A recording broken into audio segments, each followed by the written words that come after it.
নমস্কার বন্ধুরা, আজকে দেখাবো 1998 সালের দেশবন্ধু চিত্তরঞ্জনের একটি কয়েন।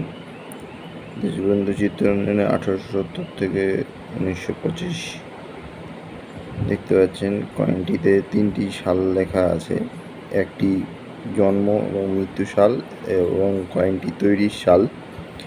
এবং এই কয়েনটি 1998 সালের মধ্যে যে কয়েনটি রয়েছে সেটি কলকাতা মিন্টের একটি কয়েন। এদের মধ্যে যদি হায়দ্রাবাদ মিন্টের যদি কয়েন হতো সেই কয়েনটি হতো রেয়ার। কিন্তু এই যে কয়েনটি দেখছেন, এই কয়েনটি ইউএনসি গ্রেডের একটি কয়েন কলকাতা মিন্টের। ঠিক আছে, ইউএনসি গ্রেডের যে কয়েনটি হয় এবং মুখের কাছে দেখছেন ইউএনসি গ্রেড ওরকমই হয়, পুরোপুরি ক্লিয়ারেন্স হয় না।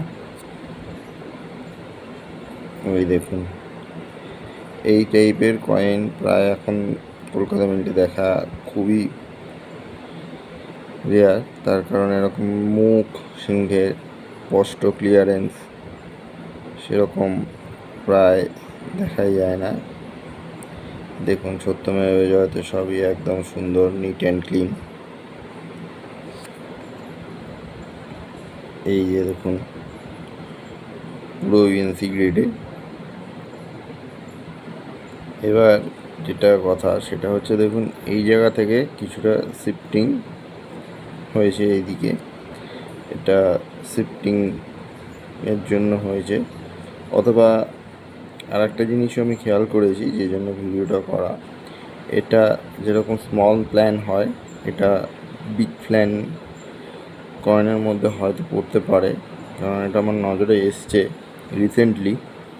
সেটা দেখুন, এই যে এই জায়গায় দেখুন ডিস্টেন্সটা অনেকটা বেশি, যেটা আর একটু ওইদিকে ভেতর দিকে হওয়া উচিত ছিল।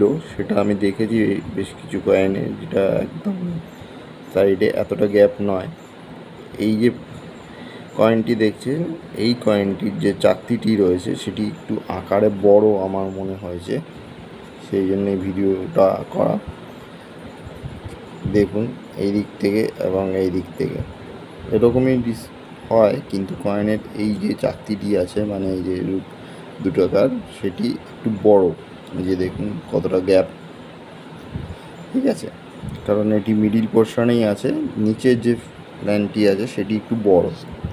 কারণ এর আগেও বেশ কিছু কয়েনে দেখা গেছে স্মল প্ল্যান দেখা গেছে, মানে আকারে ছোট কিন্তু ছাপ পড়েছে বড়। কিন্তু এই ফার্স্ট টাইম বিগ প্ল্যান দেখা গেছে, মানে এই চাকতিটি বড়।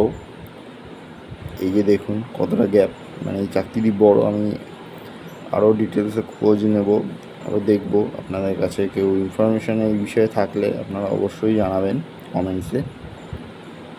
ঠিক আছে, ধন্যবাদ।